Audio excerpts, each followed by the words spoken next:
Hello and welcome to yet another video about the Canon EOS R5. To be fair, I haven't done a video solely dedicated to this camera for a few weeks or even a few months now, but back in August when I got it, I did a video about it every week, I think. So really looking at all the different aspects of image quality you can get from this camera. But yeah, there was one thing which I didn't talk about yet, and this is how it performs in night photography. So I had a video talking about hot pixels and how it heats up if you do very long exposures. But yeah, how does it translate into a real-world shooting scenario where, for example, you would take photos over half an hour, so time-lapse, or yeah, use high ISO, which you want to then average to get lower noise, or just high ISO photos to get the stars showing. So we're gonna look at some photos which I took on my trip to Sardinia back in September, do some pixel peeping, and yeah, I can now show you if this camera is usable for night photography, at least for me. And yeah, let's jump right into it. First, I want to look at a very long exposure, in this case 6 minutes, and I took this after I was already taking photos for maybe half an hour, so around sunset into night. So this one here was focused here at the mountains in the background. I had f4 15mm, and I just wanted to get a last exposure which I might want to blend in later, because I'd already taken photos during blue hour for the foreground, and yeah, just wanted to get a very long exposure and also see how the R5 copes with such a long exposure.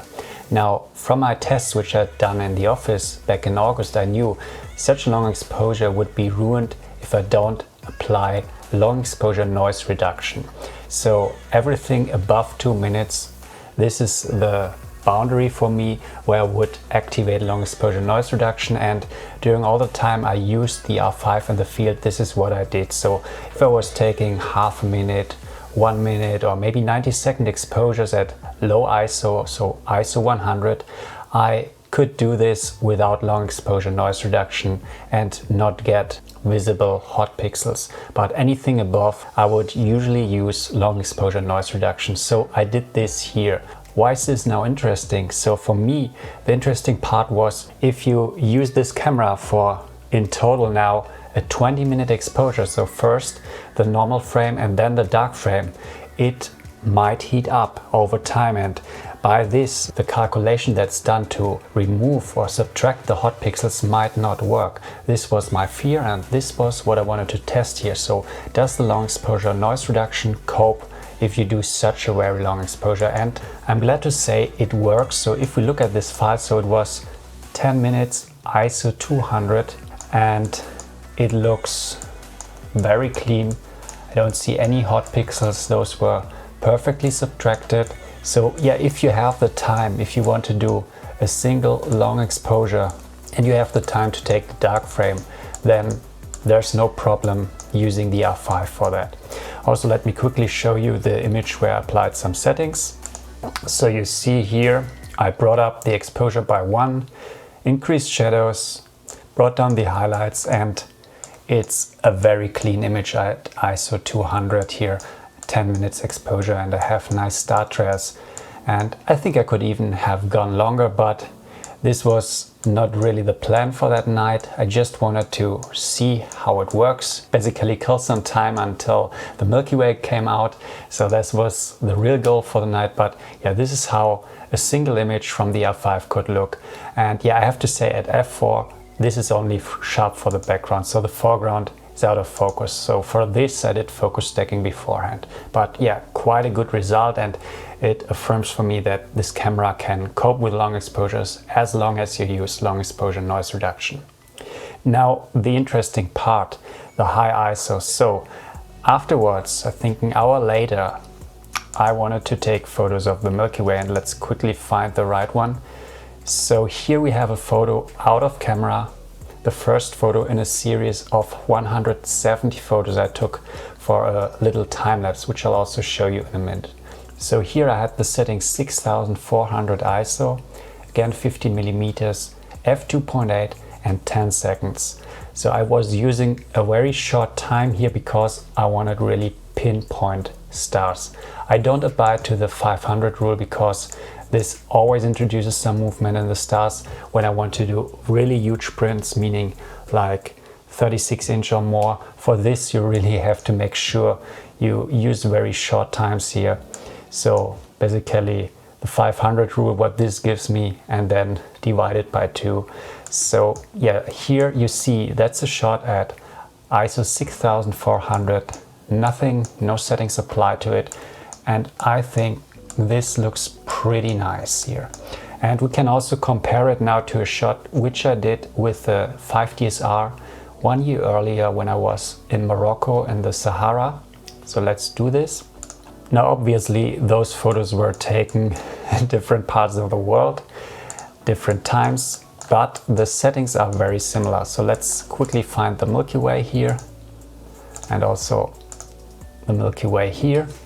Now with the 5DSR my settings were also ISO 6400. I was at 60mm and only f4 because I just had an f4 lens back then, and I had to do 15 seconds. So it's not completely equal in terms of exposure, but you can still get an idea how the noise compares in those shots. And you see that although it's a little brighter, still you can see that it's much cleaner. So also what I've seen in the tests I did in the office already, I'd say the R5 is roughly 1 stop better at high ISO than the 5DSR, which I would expect because it's comparing a 5-year-old camera with a brand new camera from Canon.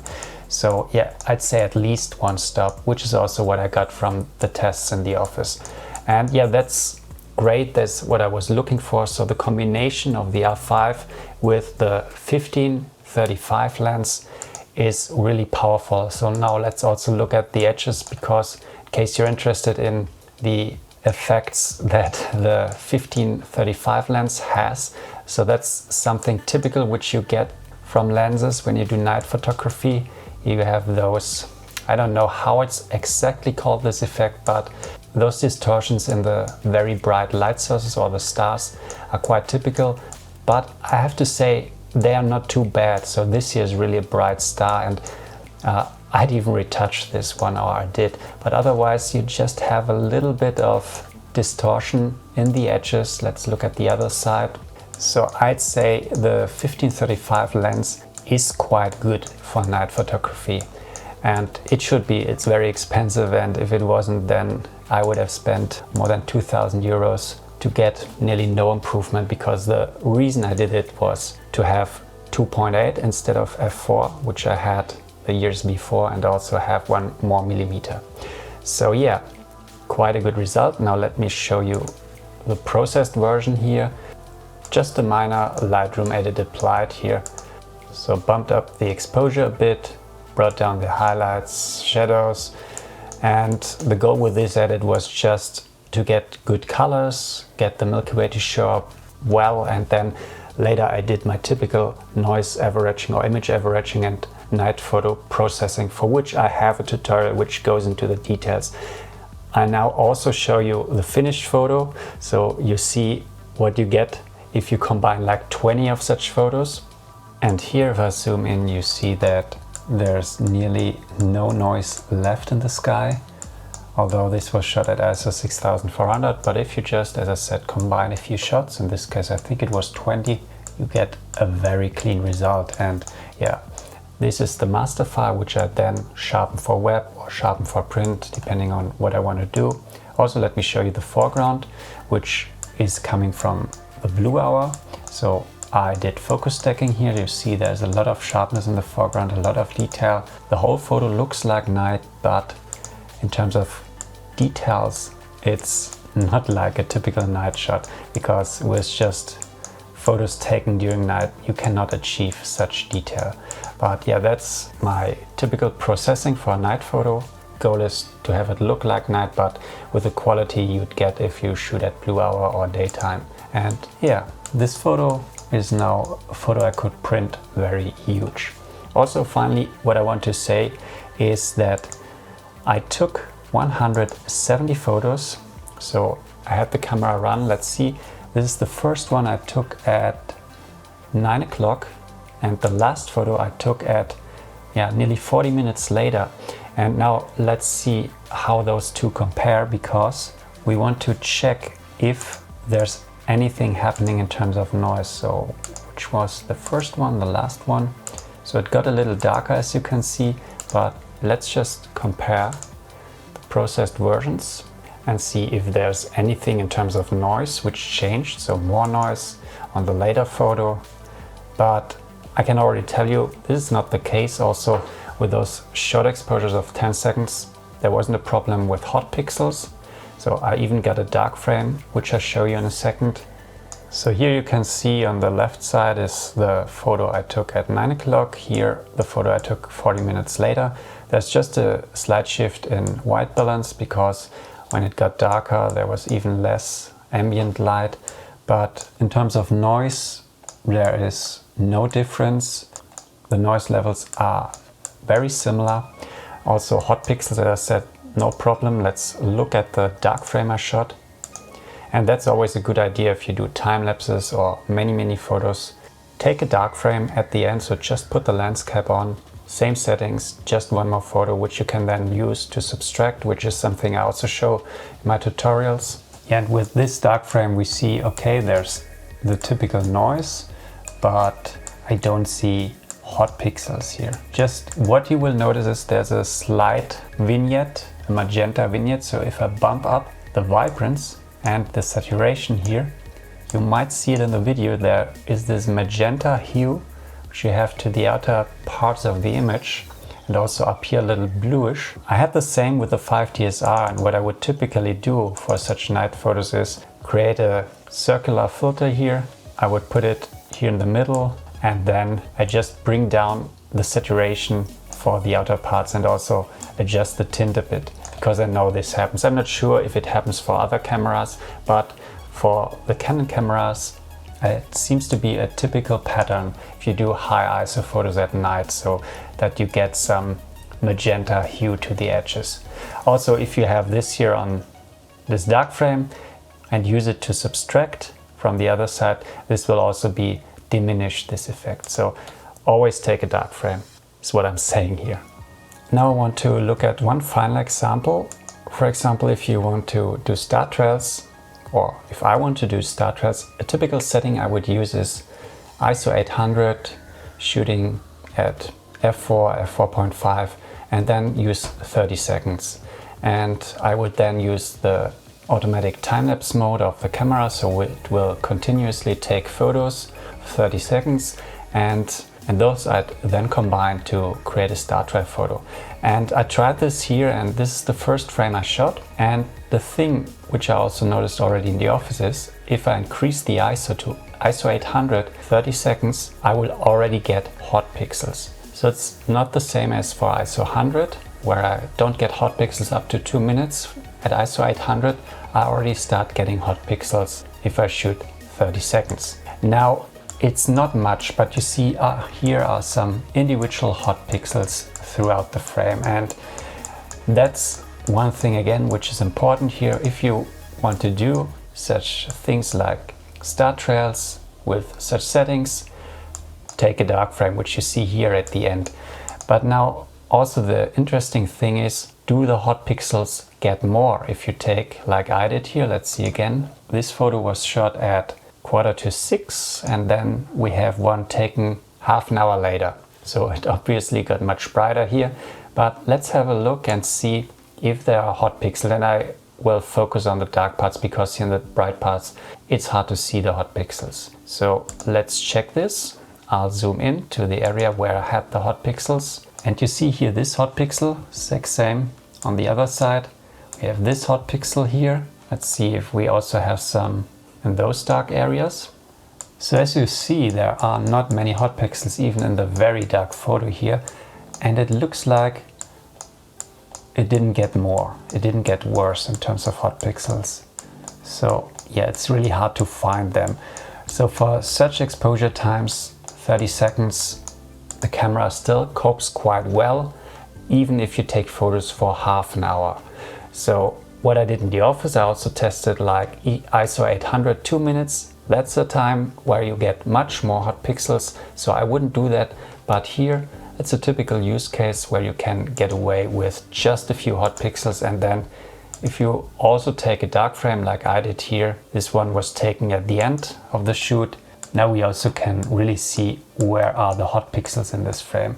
And here are a few. You see that there are really not many hot pixels for this shooting scenario.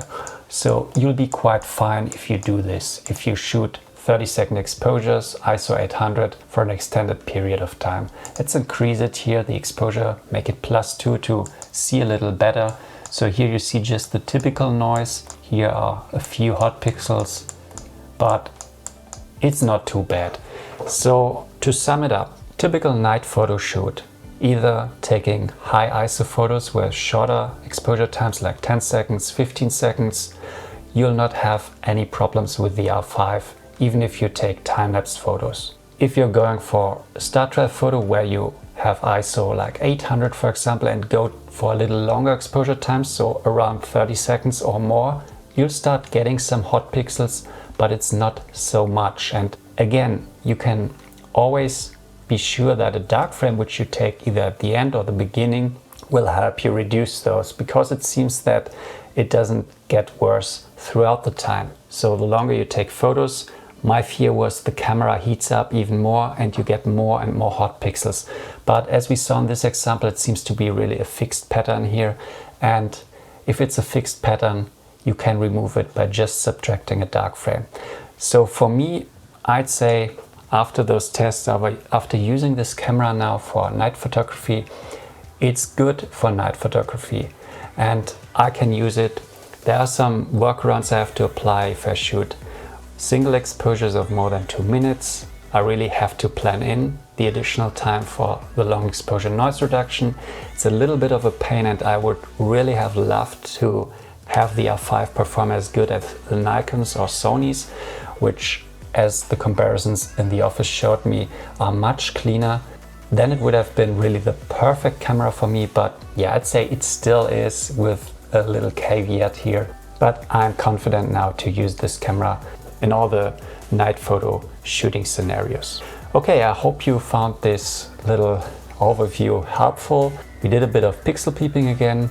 Make your own judgment. Also, if you have the R5, do your own tests. Just make sure what's the boundary for you. As I said, I now know how I can use this camera, but you might have different requirements, so make sure to do your own tests. And yeah, now see you in the next video. Bye.